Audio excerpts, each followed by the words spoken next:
Good morning, Levi and McKenna. Levi, good morning. Okay. Good morning, McKenna. Good morning. All right, let us wait for a few people, just a few, and then we take off. Let us just wait for at least, today I'm only looking for a quorum of 5 students, and we are good to start. Ensley, good morning. Good morning, sir.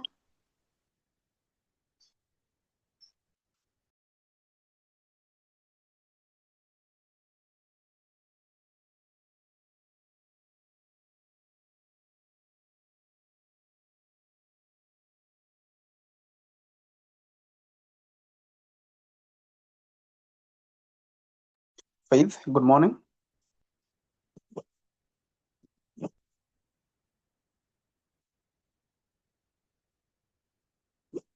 Good morning, Faith.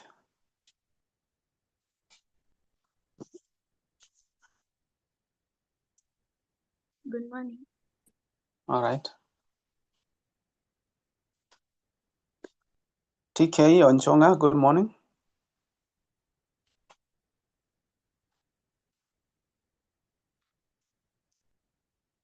Onchonga, good morning. Good morning to you. I hope you managed to access yesterday's recording, no, the previous day recording, the one that you had requested for. Yes, I did. Thank you. All right, thank you so much. Now, I was just waiting for a quorum of 5 students, and I think we are 5 of us. Therefore, we can just take off so that the others can find us underway.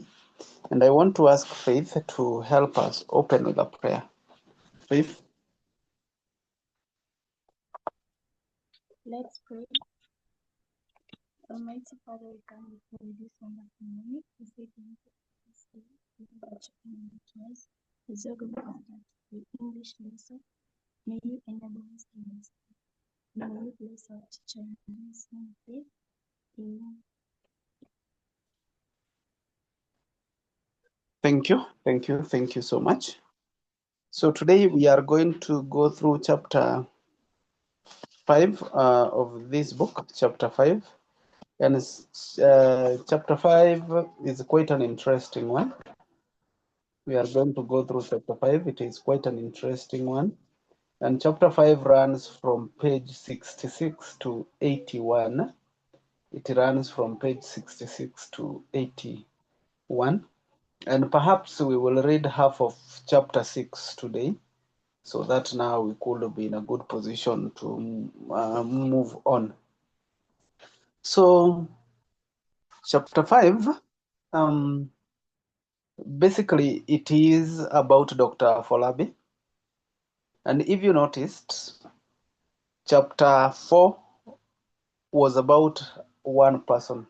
That is chapter 3. Chapter 3 was about one person. That is the story of Professor Karanja Kimani. And now, chapter 5 is the story of Dr. Afolabi. And Dr. Afolabi, we are given his background. We are also given the nitty-gritties about his recruitment to AGDA. Those are some of the things that we are going to go through. Also, we are told about Dr. Afolabi's personal life. That is his life with Pamela and the ultimate divorce. That is from page 66 to page 81. So basically, I want you to know that in this story of Dr. Afolabi, we are able to see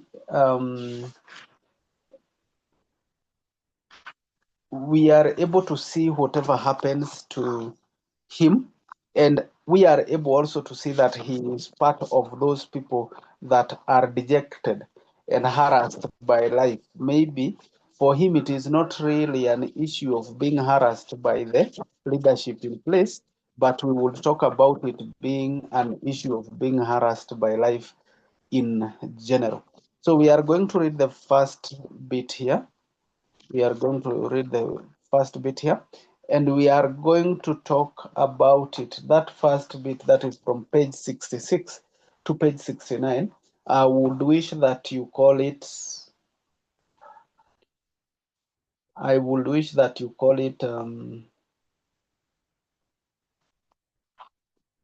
Dr. Afolabi's, maybe we can call it Dr. Afolabi's encounter. Dr. Afolabi's encounter with his father-in-law. Dr. Afolabi's encounter with his father-in-law. That is what I want us to call that, Dr. Afolabi's encounter with his father-in-law. And maybe I can ask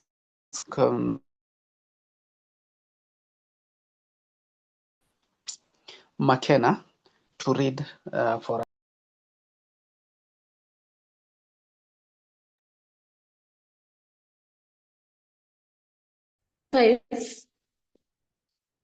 Before Dr. Afolabi was invited to Banjul to serve as an advisor to a summit of heads of state, he had previously been invited by the Foundation of Democratic Rule in Washington to give a keynote address at an annual conference.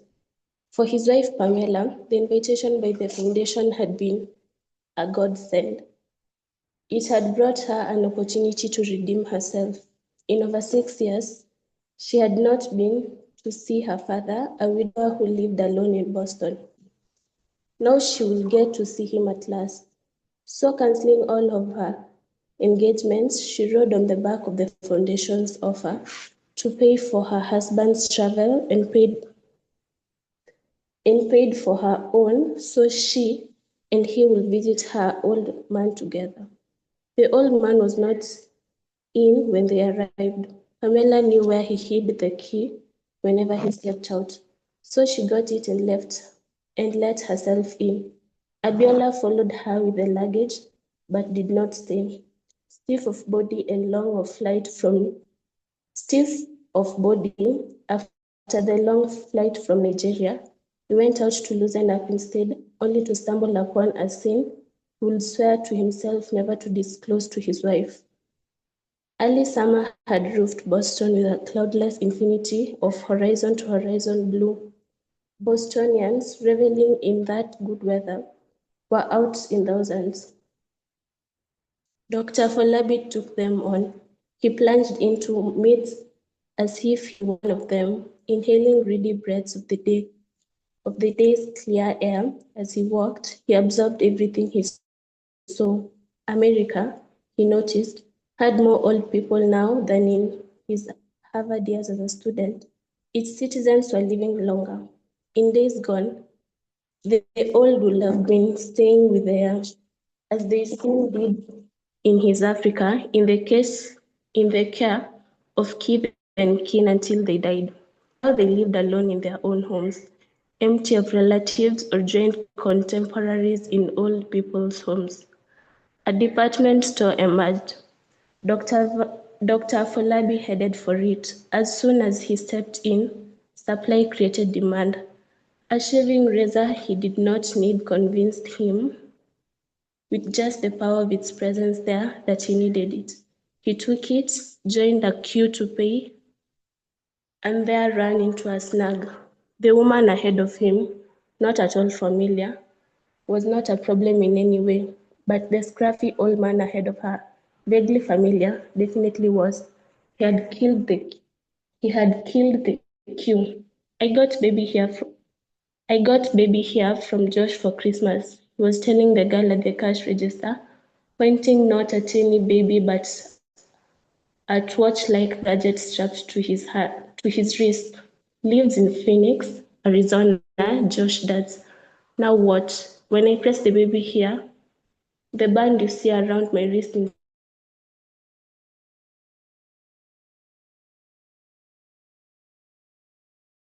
inflates blood pressure. You see? Hey, that's cool, the girl said. She had already stopped tracking. Wow, her excitement, though fake, appeared real. This girl was not that good. So your device So your device measures blood pressure, you're telling me? She asked the old man. Ho, ho, ho. Baby does a lot more than that. She also displays the results on her screen here. The old man pointed at the face flat of his gadget. But silly old me, as I was having breakfast this morning, I accidentally dropped her in a pot of coffee. You would have thought that was the end of baby, but no, look, he pressed baby somewhere. There was hissing, swelling, and tightening around his wrist. She still works, you see? Can you believe that? Hit me on the head right now, if I can. Baby has memory too. She remembers up to 31 previous measurements. The girl decided she had humored the old man long enough now. You aren't buying anything from us today, are you? She asked, peering at his empty shopping cart.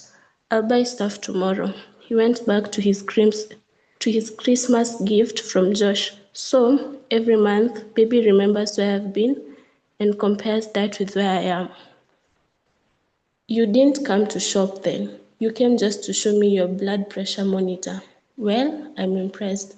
She sat up again. Listen, go have a nice day for me out there in that gorgeous weather now, okay? Sure. He sounded disappointed. I was already on my way out anyway. Then he shuffled off. The girl turned to her next customer, the woman in front of Dr. Afolabi. You didn't mind that, did you, ma'am? The woman shook her head. No, I did not. Bless your heart, ma'am, the girl said to the woman. Then she started totaling the woman's groceries to a rapid succession of blips from her checkout scanner.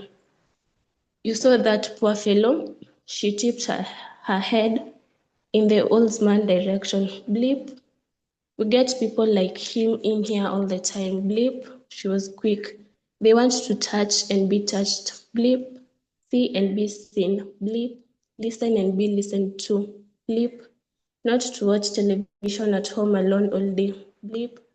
Doesn't hurt to oblige every now and then. No, miss, it doesn't. Blip. That's what I think too, ma'am. Blip. The girl had finished. Total comes to $396.54, ma'am. Will it be debited or credit, ma'am? It will be credit. The woman gave the girl a credit card. The girl swiped it through a machine, then gave it back with an invoice to be signed. Isn't it lovely outside, ma'am? She was looking out of a window. It sure is, miss.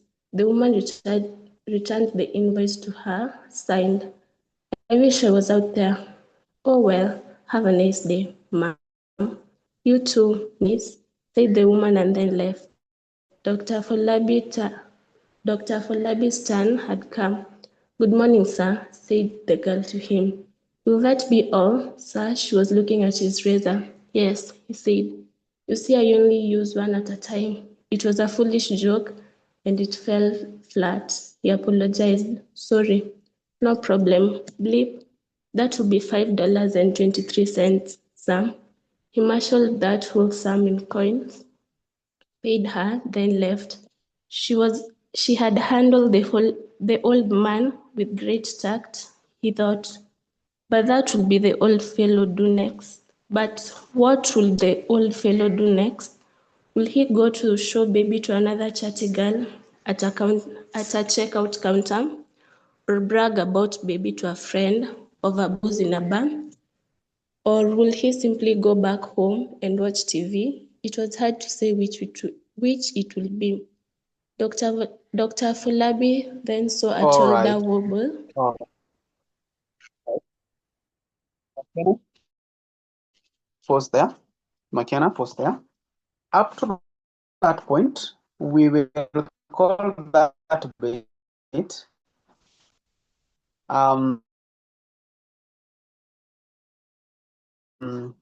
Dr. Afolabi's encounter with his father-in-law. Dr. Afolabi's encounter with his 6 all the way to the 3 lines of page 70.